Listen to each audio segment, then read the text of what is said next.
this could be us. So back to what I was saying.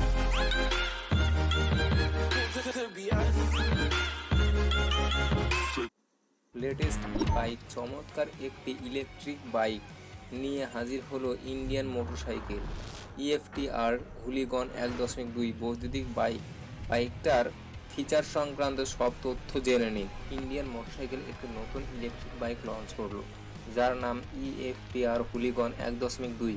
California electric bicycle প্রস্তুতকারক সংস্থার super 73 এর সঙ্গে partnership এই EFTR হুলিগন 1.2 বৈদ্যুতিক বাইকটা তৈরি করেছে ইন্ডিয়ান মোটরসাইকেল। একে রিমুভেবল 960 kWh ব্যাটারি ব্যবহার করা হয়েছে। সংস্থার তরফ থেকে জানানো হচ্ছে এই বাইকটা 120 কিলোমিটার পথ অতিক্রম করতে পারে। এই ইলেকট্রিক বাইকটার মোট 3টি মোড রয়েছে: pedal mode, throttle enable mode এবং ক্লাস 3 মোড।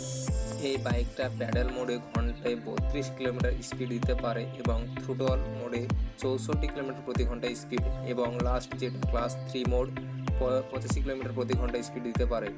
এই বাইকের দাম $4000 মার্কিন, যা ভারতীয় মুদ্রায় 3 লক্ষ টাকা।